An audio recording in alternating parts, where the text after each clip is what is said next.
Alors, on poursuit nos entrevues avec les candidats de la circonscription de Chicoutimi-Le-Fjord. Aujourd'hui, je suis avec Mme Linda Youd du Parti vert du Canada. Bonjour, Mme Youd. Bonjour. Comment vous allez? Ça va très bien, je te remercie. Alors, pouvez-vous vous présenter, premièrement, pour les gens qui ne vous connaissent pas? Bien, ça va me faire plaisir. Alors, je peux dire que j'habite la région depuis 1988. Avant ça, j'étais de la région de Québec. Mon conjoint est venu s'installer ici pour le travail. Alors, on a eu notre famille ici, nos 2 enfants. Et j'ai commencé à militer un peu en environnement parce que j'avais déjà étudié en maîtrise en environnement à Sherbrooke. Et ici, je me suis impliquée au niveau là, des organismes environnementaux, Conseil régional de l'environnement, faire des projets, démarrer la ZIP-Labé dans les années 90. Depuis ce temps-là, ben, j'ai quand même travaillé pendant 20 ans dans une mutuelle d'assurance comme agente de bureau. Et depuis janvier, je suis à la retraite. Alors, je continue un peu mon engagement politique parce que l'année dernière, j'étais candidate à l'élection partielle dans Chicoutimi-Le-Fjord. Puis je milite avec le Parti vert du Canada depuis 2015. Parlons du Parti vert. Comment avez-vous réagi à l'arrivée de Pierre Nantel au parti? Je trouve que c'est une excellente décision de sa part de vraiment mettre le focus sur l'environnement. Parce qu'on sait que quand on va en politique, il y a plein d'enjeux qui nous interpellent. Ça peut être au niveau communautaire, ça peut être on veut faire avancer une cause. Mais là, on sait que c'est l'urgence climatique. Et M. Nantel a vraiment décidé d'aller vers le parti qui avait le meilleur programme pour réaliser ce mandat. Et le fait qu'il soit un souverainiste convaincu pose-t-il problème, selon vous? Un souverainiste convaincu, je pense que la plupart des gens veulent que leur gouvernement soit le meilleur. Donc, ici, dans la région, moi, je suis une Saguenayenne convaincue. C'est que je voudrais que ma région soit forte, son identité soit reconnue au niveau du Québec, au niveau du Canada. Donc, quand tu dis que tu es québécois et souverainiste, bien, c'est parce que tu veux que ton Québec soit reconnu dans la Fédération canadienne. Ouais. Alors, il a même dit qu'il aurait voulu que le Québec se sépare au plus vite. Au plus vite. Cependant, qu'est-ce que tu m'offres comme pays québécois? On a déjà eu là, des consultations, des référendums. Et si c'est pour avoir un pays qui est comme la tendance actuelle, qui est de continuer d'exploiter du gaz naturel, on a failli avoir Anticosti qui était au niveau pétrolier. Ouais. Si c'est ce même genre de province-là qui se développe de la même façon, bien, ça ne donne pas grand-chose d'avoir une province différente du Canada. Fait que c'est pour ça là, qu'il faut vraiment me présenter un projet de pays pour le Québec. À ce moment-là, je vais pouvoir te dire oui, je suis d'accord à aller dans ce sens-là. Je comprends. Ouais, l'environnement avant. L'environnement, c'est la base là, de notre planète dans laquelle on vit. Là. Fait que tu peux être souverainiste, mais si tu es souverainiste, puis tu es dans un pays, puis un Québec qui subit des inondations ou des chaleurs extrêmes, comme il y a eu à peu près 80 personnes qui sont décédées à Montréal l'été passé à cause des canicules. Fait que quand tu t'en vas vers ça, tu te dis, ben, même si je suis un petit pays Québec, c'est pas avantageux. Je comprends. Lors d'une récente entrevue à la CBC, votre chef, Elisabeth May, a dit qu'elle laisserait à un député le droit de déposer un projet de loi qui pourrait rouvrir l'avortement, le débat sur l'avortement. Comment est-ce que vous expliquez cette position? Le Parti vert, notre chef, c'est une leader. C'est pas quelqu'un qui impose ses idées. Parce que nos idées viennent de la base de nos membres. À chaque 2 ans, il y a des enjeux qui sont débattus au niveau des membres et on est consulté pour savoir dans quelle direction aller. Alors, si Mme May dit je laisse mes députés présenter un projet de loi, mais il faut quand même que le député qui représenterait le Parti vert s'appuie sur ce que les membres ont dit. Comme quand on parle de l'avortement, il n'y a aucun candidat du Parti vert du Canada qui actuellement aurait été accepté dans le Parti vert s'il avait dit qu'il était pour l'avortement. Donc, c'est pas vous qui présentez le projet de loi, c'est il n'y a personne de mon coin qui va faire ça. Pas au Parti vert. Non. Et est-ce que votre parti toujours s'engage-t-il à ne pas contester la loi 21 sur la laïcité du Québec? On respecte l'autorité du Parlement du Québec par rapport à ça. Ce qui peut être fait, nous, au Canada, c'est pas le Parlement dirigé par un parti vert qui va aller contester la loi. Il faudrait que ce soit un organisme qui est déjà militant pour les droits de la personne. qui aille en cours. Mais nous, on ne mettra pas de sous là-dedans là, pour contester. Ouais. Donc, vous n'appuierez pas une éventuelle contestation devant les tribunaux? Je ne crois pas que ce serait fait. OK. C'est quand même un dossier qui est assez difficile à suivre parce qu'on a des droits individuels, mais on a aussi des droits collectifs. Je pense que le gouvernement du Québec a voulu enchasser dans une loi les droits collectifs de la majorité francophone et de mettre la laïcité en dehors là, du niveau civique. Parce qu'on a comme 3 niveaux de notre identité. Le niveau public, tu marches dans la rue, tu as le droit de t'habiller comme tu veux. Tu as chez toi, ton privé, tu peux faire ce que tu veux aussi, ta spiritualité. Mais au niveau civique, c'est vraiment l'image de l'État québécois qui est importante. Et là, ce qu'ils ont voulu faire, c'est vraiment mettre des balises dans les postes d'autorité pour que l'État soit vraiment laïque. Un peu à l'exemple de l'Europe en France, ils ont beaucoup débattu là-dessus. Puis il fallait faire quelque chose là, pour arrêter d'en parler. Ça faisait 10 ans qu'on en parlait de ça. Une de vos promesses électorales est la décriminalisation de toutes les drogues. Pourquoi? Oui. Bien, les drogues dures, on voit là, dans les statistiques récemment là, qu'il y a un grand marché pour les drogues dures, les opioïdes, le fentanyl. Puis les gens, souvent, qui consomment des drogues dures, bien, il y a comme un mélange dans ce qu'ils consomment et ça peut être très dangereux. Puis les gens ont de la difficulté à s'en sortir. Ça fait qu'en décriminalisant, bien, tu traites la toxicomanie comme une maladie, pas comme un problème là, de criminalité. Oui. On a évolué un peu avec la loi là, sur le cannabis. Et c'est sûr que décriminaliser au départ, tu fais un pas et tu peux en parler, tu peux traiter les gens dans des hôpitaux et tout ça. Puis il n'y a pas l'aspect criminel là, que tu mets en ligne de compte. Ça fait que c'est plus facile à ce moment-là. On en a parlé à micro fermé du projet GNL Québec. Vous vous y opposez fermement. Que comptez-vous faire pour vous opposer là, au projet là, concrètement? Bien, déjà, hier, M. Daniel Green, qui est notre chef adjoint, a vraiment fait une conférence de presse au niveau national pour dire que nous, on n'attend pas qu'il y ait des études du BAP ou du ministère au niveau fédéral pour dire qu'on est contre ce projet-là. Déjà, au départ, c'est un projet qui est irrecevable. On n'aurait jamais dû mettre autant d'énergie là, par nos gouvernements pour étudier ce projet-là parce qu'il va complètement à l'encontre de la transition énergétique qu'il faut faire actuellement à cause des changements climatiques.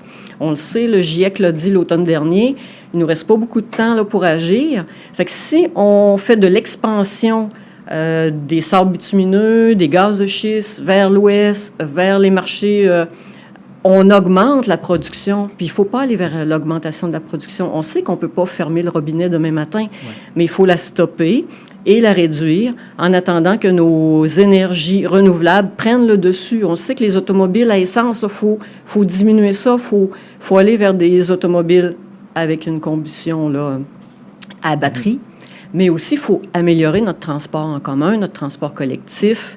Le rail, on sait qu'on a un grand pays, là, mais le rail, il n'est pas utilisé via rail. Il va falloir refaire une refonte et vraiment amener des lignes directrices pour dire que quand tu veux voyager au Canada, bien, tu peux passer par le train, par les autobus électriques, puis tu peux prendre aussi une automobile. Là. Ouais. Mais il faut créer tout un contexte pour que les déplacements se fassent de façon durable. La jeune militante écologiste Greta Thunberg a prononcé récemment un discours devant l'ONU. Que pensez-vous d'elle? Je pense que c'est l'électrochoc que ça prenait pour réveiller nos politiciens. Moi, je pense souvent à Gandhi, quand il a voulu la paix en Inde. Ça a été le moteur de toute sa population là, pour dire non, on veut la paix, on veut l'indépendance. Alors, Greta, hein, ce qu'elle a dit, c'est symbolique, hein, ne pas aller à l'école. Elle dit, je ne vais pas à l'école parce que ce que vous êtes en train de faire, ça veut dire que mon avenir est hypothéqué et que j'en ai pas d'avenir, là. C'est la santé. Ouais. La santé publique, c'est important. Puis la santé publique, bien, c'est nos gouvernements qui mettent des lois et des règlements pour qu'on ait une meilleure qualité de vie, un meilleur air, une meilleure eau, et la terre aussi. On parle des pesticides de ce temps-ci. Fait que Greta, elle voit tout ça aller, elle voit les scientifiques qui disent « il faut faire quelque chose ». Puis, on est en retard. On est en retard. Là. Nos gouvernements ne cessent de dire « on va faire ci, on va faire ça », mais il faut mettre en place vraiment, en collaboration avec les provinces, les municipalités et les Premières Nations, un plan vraiment là, pour réduire nos... Mais vous ne pensez pas que c'est un peu pessimiste et alarmiste comme message? Souvent, on part puis on dit « là, il faut faire quelque chose ». Le constat est assez dramatique, là, mais il y a de l'espoir. Même l'ONU a dit que si on met en place actuellement des mesures concrètes, on va atteindre d'ici 2100, là, pas plus que 2 degrés. Là. On vise 1,5, mais il faut aller vers une diminution. Ce n'est pas en étant carboneutre qu'on peut réduire ça. Tu sais, oui, je produis de la pollution, mais je vais la compenser. Non, il faut vraiment réduire à la source le phénomène de l'énergie là, qu'on utilise de façon fossile. Votre parti a une plateforme complète sur tous les enjeux. Donc, quel est votre plan en matière d'économie? Au niveau de l'économie, on parle souvent de développement durable. Le développement durable, c'est l'économie, le social, l'environnemental et la gouvernance. Fait que dans les dernières années, on a eu souvent des gouvernements pro-économie à plusieurs échelons, là. Si on regarde juste l'économie, il y a toujours un impact à un moment donné qui n'est pas calculé au niveau, là, on parle souvent du PIB, là, le produit intérieur brut, parce que si une compagnie fait des profits, bien, ça se peut que de façon à côté, là, on ait des impacts que la société est obligée de investir là-dedans. On parle souvent du recyclage du papier. Le recyclage du papier, à un moment donné, quand la Chine a dit « Moi, j'en veux plus de votre papier, il n'est pas assez propre pour nous, puis on n'en a pas besoin », bien, c'est nous qui n'avons pas mis en place, au niveau local, toutes les mesures pour vraiment réutiliser notre papier, puis vraiment faire du papier recyclé ici, là. Fait que tu vois là qu'il y a un problème au niveau économique, parce qu'on rapporte tout le temps par en avant les décisions qu'il faut prendre pour tenir en compte le social et l'environnemental. Parce que dans l'économie, il y a souvent des gens qui sont exclus à cause que l'économie fonctionne d'une façon. Il y a des types d'emplois qui sont valorisés, mais il y en a d'autres qui sont très importants, mais qui ne sont pas assez payés ou qui sont dévalorisés, comme les programmes que tu peux mettre en place dans les universités. Si tu coupes dans le département de géographie, tu coupes dans le département de la biologie, tu découpes... Tu sais, puis tu laisses beaucoup de place là, à l'administratif, tout ça, mais tu n'as pas une vision globale des enjeux qui sont nécessaires pour développer notre société. Est-ce que vous vous engagez à réduire la dette publique, à ramener l'équilibre budgétaire, parce que la dette sera léguée aux générations futures? Actuellement, dans notre programme, c'est sur 5 ans qu'on limiterait là, la dette. C'est sûr qu'une dette, on en a individuellement et on en a une au niveau du pays, là. Mais la dette climatique, c'est une grosse dette. Puis si on continue, bien, c'est des sous là, qu'il va falloir mettre à toutes les fois qu'il y a des inondations où on va le prendre, cet argent-là. Donc, on va se faire des fonds, un fonds vert, mais il faut aller équilibrer tout ça là, d'ici 5 ans dans le programme du Parti vert. En matière d'immigration maintenant, quel est votre plan? Est-ce qu'on augmente les seuils d'immigration?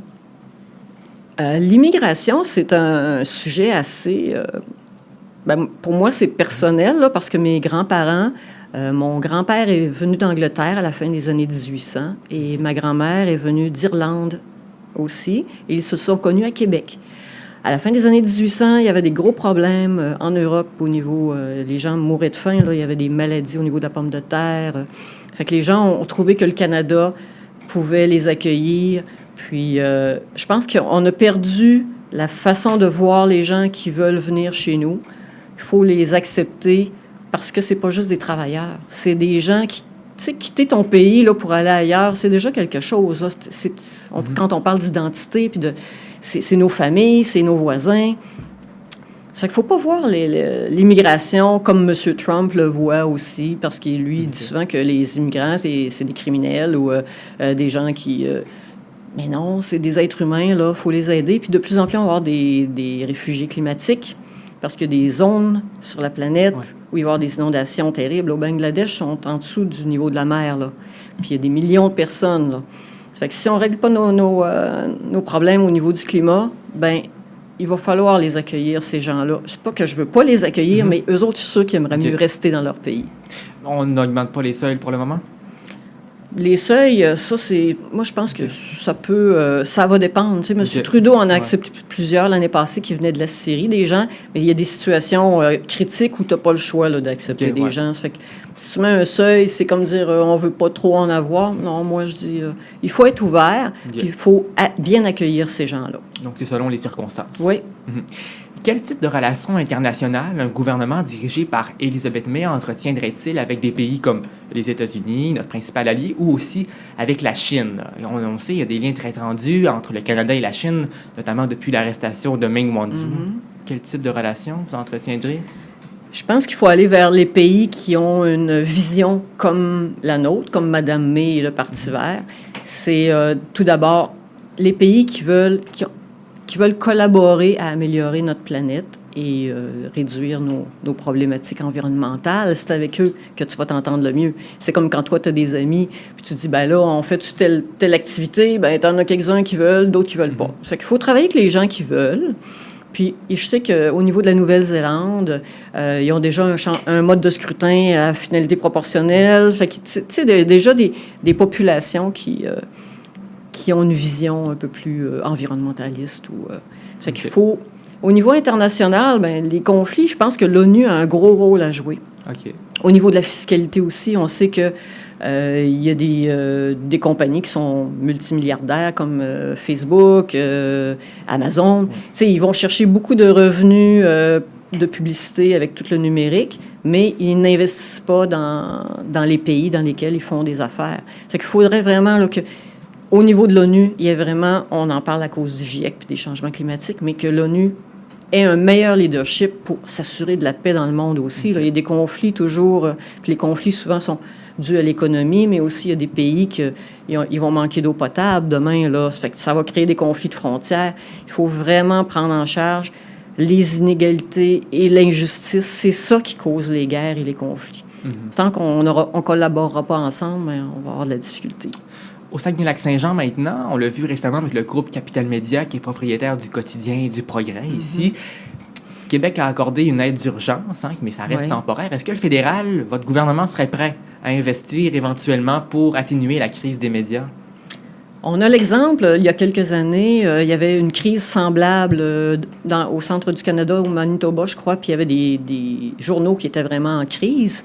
Et à ce moment-là, ben, le Parti vert a été le seul à dire qu'il fallait vraiment se pencher sur cette situation-là, mais ça n'a pas été fait. Donc, ça a été acheté par un conglomérat, là, puis au bout d'un certain temps, ben, ça a fini par fermer. Là. Ce qu'il faut faire, c'est qu'il faut vraiment se mettre en commission là, parlementaire, en discuter et voir que les médias sont un outil de démocratie. On ne peut pas, en tant que peuple, se fier à Facebook ou les fake news ou des réseaux parallèles, des chroniqueurs qui ont déjà une tangente dans un sens ou dans un autre. Il faut vraiment avoir des médias indépendants. Puis dans les régions, c'est très, très important d'avoir une information locale et régionale. Si on veut se positionner sur des enjeux qui nous touchent au quotidien, même dans nos municipalités, il faut savoir ce qui se passe. Ouais. Fait que ça prend vraiment là, du financement public aussi, parce qu'on sait qu'avec M. Harper, il y avait eu des coupures à Radio-Canada. Ouais. Puis à ce moment-là, on sent la pression du manque d'informations. Puis les gens, à ce moment-là, ils se lèvent et disent hey, « Non, on y tient à Radio-Canada, on tient à nos médias. » Fait qu'il faut faire la même chose avec nos médias régionaux ici. Okay. Il va falloir qu'on investisse aussi un peu comme la BBC en Angleterre. Ils ont vraiment un réseau national sans publicité pour que l'information soit juste, pour qu'on ne soit pas bombardé non plus avec des annonces d'automobiles et de toute la consommation qui fait que ça finance un média à un moment donné. Là. Très bien. Maintenant, je vous énumère des enjeux en rafale, puis vous m'expliquez rapidement votre position là-dessus. OK. L'amphithéâtre plus au Saguenay, le fédéral pourrait investir? L'amphithéâtre plus, il y a eu une consultation citoyenne dernièrement. Ça fait partie des 3 projets retenus. Si le gouvernement fédéral juge que la population sait ce qu'elle veut, il pourra financer une partie, certainement. La réforme du mode de scrutin? Là, ça fait plusieurs années qu'on en parle. Au niveau fédéral, M. Trudeau l'a promis en 2015. Il avait vraiment dit que c'était la dernière fois qu'on votait avec le mode de scrutin actuel. C'est très important d'avoir un aspect proportionnel dans notre vote parce que au Parlement, c'est pas représentatif des votes des gens. 40 du vote, majorité, ça fonctionne pas. On est tous conscients là, que les mathématiques, c'est important, mais tu n'es pas majoritaire avec 40 donc tu n'as pas le droit d'imposer ton programme, puis d'imposer aussi des lois mammouths qui englobent plein de projets. Avec M. Harper, on l'a vécu au niveau de l'environnement, on a régressé. Il faut vraiment que la population appuie les partis qui veulent un changement de mode de scrutin. L'accord de libre-échange entre le Canada, les États-Unis et le Mexique. On est un petit pays par rapport aux États-Unis. Donc, la façon dont ça se négocie, souvent, on se dit, surtout avec M. Trump, là, qui lead son pays comme une business. Alors, moi, je pense que la gestion de l'offre, ça démontre que ce qu'on veut faire au Canada, puis que quand on nous demande de céder des choses qui sont très importantes pour nos agriculteurs ou nos citoyens, on n'est pas gagnant là-dedans. OK. La taxe carbone? La taxe carbone, ça a du bon, mais ça a du pas bon aussi parce que ça donne une valeur à l'air. L'air, normalement, on ne devrait pas la polluer. On devrait éviter d'ajouter des gaz à effet de serre. Donc, c'est bon puis c'est pas bon. Okay. La légalisation du cannabis? Au départ, c'est la décriminalisation qui était importante à faire. Okay. On sait qu'il y a beaucoup de gens, des gens de mon âge, qui en ont fumé quand ils étaient jeunes puis qui continuent à en fumer. Le cannabis, c'est une drogue, là. Ça fait que moi, je pense qu'en décriminalisant puis en rendant ça sur le marché, les gens qui voudront l'essayer pourront l'essayer. Ceux qui en ont toujours acheté de façon un petit peu moins légale, vont pouvoir le faire, mais en sachant quel produit ils utilisent. L'affaire SNC-Lavalin? C'est difficile à juger comme situation parce que faut séparer le politique du judiciaire et de l'exécutif du Parlement. Fait que s'il y a une loi, comme en Europe, qui permet aux entreprises de ne pas faire faillite parce qu'ils ont eu dans leur conseil d'administration ou dans leurs hauts dirigeants des personnes qui étaient pas correctes, qui ont fait des malversations, ça peut être bon, mais ça envoie un signal comme quoi une entreprise peut faire des choses qui sont pas correctes, peut tricher et s'en sortir. Okay. Fait qu'au niveau canadien, Mme Raybould, Wilson Raybould, c'est là qu'on a vu qu'il y avait un conflit entre le politique et le judiciaire. Normalement, ça devrait être séparé. Okay. Toujours en rafale, l'oléoduc Trans Mountain, on fait quoi avec maintenant? On l'a, là, il est acheté. On l'a, on est pris avec. Donc, selon, en tout cas, Mme May et notre parti, il faut vraiment le revendre ou annuler cette vente-là parce que ça va nous coûter 13 milliards. Là, ça nous a coûté 4. Ça va en coûter 13 parce qu'il faut le mettre à jour, il faut le construire et tout ça. Là. Ça fait qu'il faut stopper ça. Le contrôle des armes à feu? On sait que dans les régions, souvent, c'est là que tu as le plus de personnes qui sont contre le contrôle d'armes à feu, mais moi, je suis pour le contrôle d'armes à feu. C'est comme avoir une automobile. Quand tu as une automobile, tu as une immatriculation. Ouais. Fait que je pense que ça devrait être la même chose et il faudrait contrôler les gens qui en possèdent pour ne pas que ça devienne des armes contre les personnes. Il faut vraiment stopper les armes militaires, là, comme l'AK-47, tout ce qui cause les décès lorsqu'il y a des tueries là, dans la population. Est-ce qu'on fait un registre au fédéral? Moi, je pense que ça devrait être au provincial. Ah, OK. Finalement, le 3e lien à Québec, est-ce que ça va se faire? Si on va dans le sens de la transition et qu'on décide vraiment de mettre en place des moyens de déplacement durables, on n'a pas besoin de 3e lien parce qu'il faut vraiment que les communications entre la Rive-Sud, la Rive-Nord et tout l'Est du Québec se fassent là, en fonction d'utiliser moins d'énergie. Madame Youn, merci infiniment pour le temps que vous avez accordé. Très agréable, merci beaucoup, puis bonne fin de campagne. Merci, ça m'a fait plaisir et que tout le monde aille voter le 21 octobre. Absolument, merci. Merci.